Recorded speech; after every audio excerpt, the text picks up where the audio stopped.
E a gente, nesse dia aí que a gente gravou esse podcast, a gente estava comentando também, além desses valores, que esses desenhos novos, eles desconstroem na cabeça da criança a noção do belo, a noção do heróico, né, como você falou agora. Por exemplo, você falou dos músculos. Eu não sei, eu sou, assim, sou aventureiro, eu sou leigo, né? Mas, no meu entender, o moleque ele precisa ter contato com aquela figura do desenho de um cara que é musculoso, que é forte, que é corajoso, a menina, da moça, que é delicada, que se arruma, que é feminina, né? E esses desenhos, hoje em dia, eu percebo muito assim, até esses mais, que eu nem assisti, mas de ver, a gente conhece as figuras, né? Tipo Minion lá, o Hotel Transilvânia, se não me engano. Você vê que são todas figuras assim grotescas. É o cara que tem a cabeçona, um corpinho fininho e aquele é largo. A menina que parece que é mulher, mas também parece que é um cara. Aquela Hora da Aventura lá que parece que todo mundo veio de Chernobyl, né? Então, todo mundo é torto. Aqui tem a Princesa Caroço que fala com voz grossa. Voz de homem. Você fala assim, poxa, mas e aí tá. A maioria das pessoas, dos pais, mesmo às vezes os que são cristãos e frequentam escola bíblica, etc., eles não têm esse tipo de preocupação, né? Então, poxa, o que vai ser dessas crianças que estão completamente, que nem, por exemplo, o pais que ainda tem essa consciência em você, tem e tal, ainda consegue dar uma blindada. Mas, cara, eu fico imaginando assim, o pai e a mãe que tá na frente do Big Brother a semana inteira e põe um moleque pra assistir do lado. O que vai ser dessa criança? Né? O que acontece? A Bíblia fala uma coisa que a gente tem que cuidar das viúvas e dos órfãos. Muitas vezes, o órfão que a gente vai cuidar não é aquele que perdeu pai e mãe, literalmente, mas aquele que está sendo abandonado e negligenciado nos seus cuidados. Então, é importante que a igreja tenha homens fortes por isso, para que a criança, na igreja, possa se identificar. Talvez possa parecer chato isso que eu estou falando. Mas você está falando que um outro homem que não seja o pai influenciar o menino? Sim, eu estou falando isso. Quando o pai não ocupa o espaço que deveria, a gente tem que ter homens que façam isso. E a gente tem que ter homens que ensinem o caminho e possam acolher esses meninos. Só que aí a gente entra em outra questão, que é a questão da feminização da igreja, como elas estão hoje, né? Nossas igrejas estão muitas vezes perdidas, sem saber o que fazer. A gente não tem exemplos masculinos. O grande problema que eu enxergo é que a visão de Cristo como um salvador universal passou a ser um Cristo salvador individual. Por isso a gente tem aberrações, como eu já vi em grupos de louvores, o ministro falando, Jesus, eu quero ter um... O que ele falou? Eu quero ter um romance contigo. Eu quero ter romance com minha mulher, não quero com Jesus. É uma aberração. É ofensivo. Ofensivo, mas... Nossa, cara, é uma coisa muito ruim. Isso se tornou normal. A gente não canta mais os louvores antigos como Cristão Forte, que exaltavam as qualidades marciais de Deus. Os louvores, hoje em dia, não tem diferença de uma música romântica. As pessoas acham que cantar para Deus é cantar como se fosse para uma mulher. Para um namorado, né? Eles estão levando muito a sério aquela questão de que a gente é a noiva, né? Totalmente. O que era uma figura de linguagem que servia para demonstrar um comportamento, começou a realmente ficar se ver como mulher, que são a noiva de Cristo, né? Eu raramente eu preguei na minha vida. Mas às vezes que eu preguei, que eu precisei entrar por esse exemplo, cara, eu cheguei a evitar. Porque você fala noiva, e puta, o que as pessoas estão entendendo por noiva hoje em dia? Noiva, né? Entende? É complicado. Tem um pastor que eu gosto muito, ele escreveu alguns livros refutando o feminismo evangélico. Eu vou ficar devendo, eu vou lembrar desse nome. Até amanhã eu lembro e vou mandar para vocês, vocês botam na edição. Um pastor muito bom, ele faz um trabalho gigantesco para tirar essa feminização da igreja, tirar essa ideia do feminismo dentro da nossa igreja. É ginecocrático, né, o negócio, né? Rapaz, eu gostei desse termo. Olha só, vou roubar esse termo e não vou dar os créditos pra você. Pode roubar. É ele, Júlio Zévola. Já ouviu falar de Júlio Zévola? Conheço ele. É dele. É dele? É dele. Poxa, então vamos saber. Qual livro? Você lembra? Qual livro? Revolta contra o Mundo Moderno. Eu tenho esse livro, eu não acabei de ler todo, não. Um ótimo livro. Eu gosto muito do Evora. Ainda que a gente possa ter uma outra ressalva, né, sobre algumas coisas que ele ensina, é um ótimo pensador. Cara, dentro dessa perspectiva, assim, eu sou cria da igreja evangélica. Nasci na igreja evangélica, sempre vivi na igreja evangélica e sempre, assim, tive muito contato com muitos grupos diferentes dentro da igreja evangélica, né? Desde o mais acadêmico até o mais pentecostal, etc. E de um tempo para cá, a gente percebe um fenômeno, não sei até que ponto você conhece tanto essa cultura evangélica, mas é chamado worship. Sim. Cara, a impressão que eu tenho nessa onda do worship é que aí eu não sei se ele se impregnou do que é do ambiente cultural que a gente vive, que é um ambiente que prioriza a mulher, né? Não é nem que prioriza a mulher, não sei se estou usando o termo mais correto, mas é que valoriza assim o totalmente feminino em detrimento do masculino, né? Uma sociedade ginecocrática, exatamente. E eu não sei se essa cultura entrou na igreja por conta disso, ou se, quer dizer, deve ser, né? Não tem como. Mas eu percebo que esse worship é justamente essa manifestação desses homens efeminados. E às vezes o cara, ele é aí que tá. É um negócio complexo, porque o cara ele pode ser efeminado e ainda assim gostar de mulher. E ter uma namorada, uma esposa, enfim.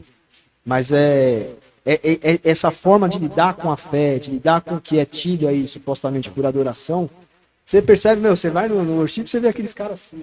Jesus, meu Jesusinho do meu coração. Emocionado, né? Puta, o cara ajoelhado, tipo assim, Jesus, vem abraça.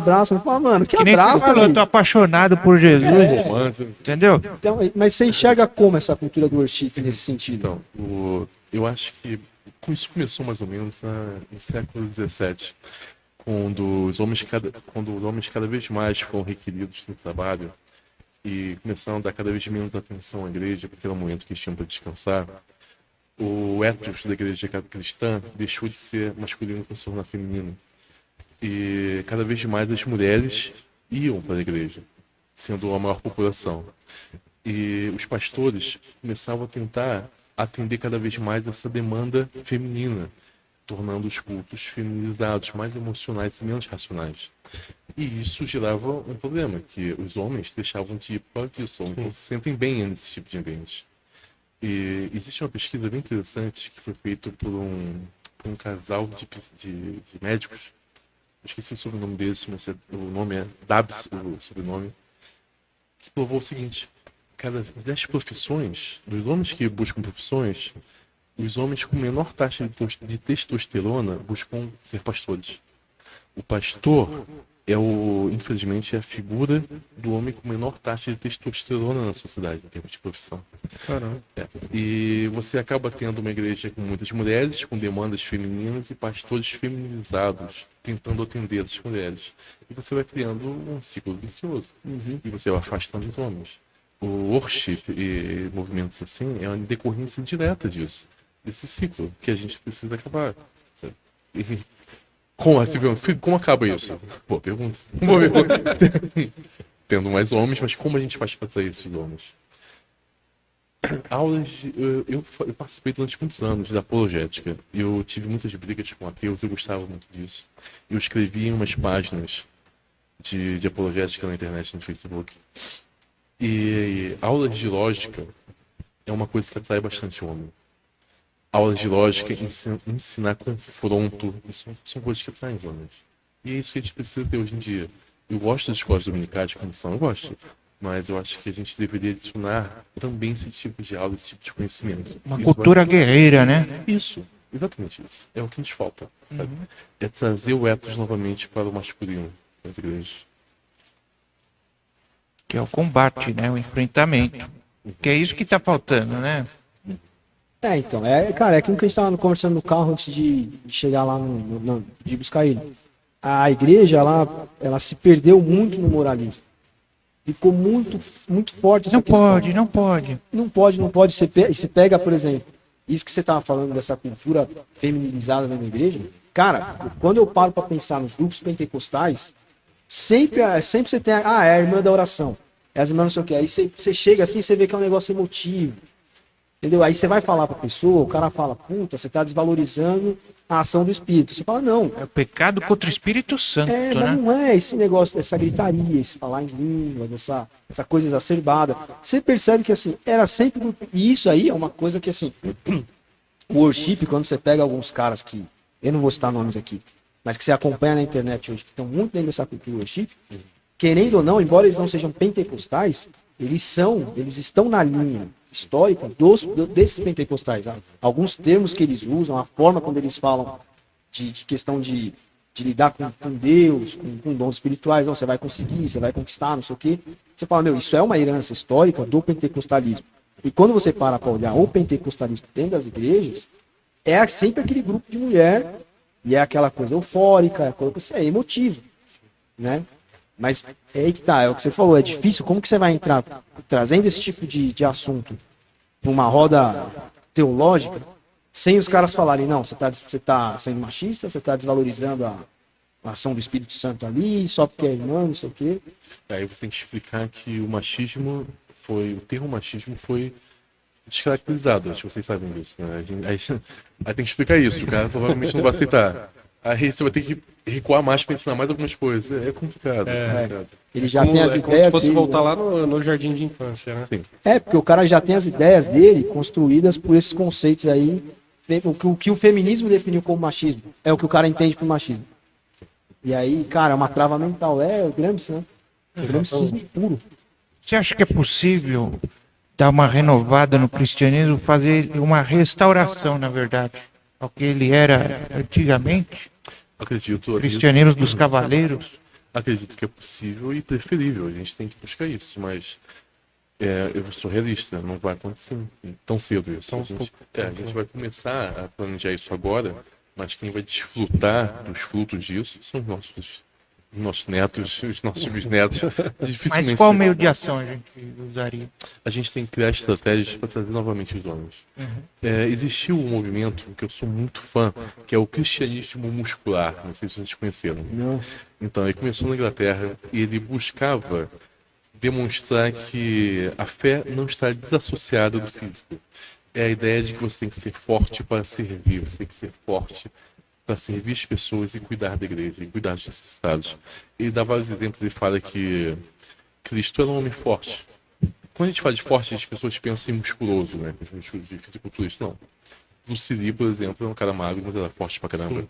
Cristo também era um homem magro, mas era forte. Ele era carpinteiro, ele tinha força muscular. Sim. A gente vê Cristo caminhando centenas de quilômetros para fazer pregações e sem se cansar. Então é isso que a gente tem que buscar. Não adianta, a gente não tem que pensar no cristão como o cara que pode se descuidar fisicamente, que adoece com facilidade. Como esse cristão vai ser útil na congregação? Como esse cristão vai ser útil dentro de casa se ele não tem saúde? Então, o cristianismo muscular, ele tentou aliar muito o cristianismo com esportes, com valores morais. Eles tinham um grupo de basquete, eles tinham lutadores de boxe. Era uma coisa que eu gostava muito, mas que infelizmente foi enfraquecendo com o decorrer do tempo e se acabou.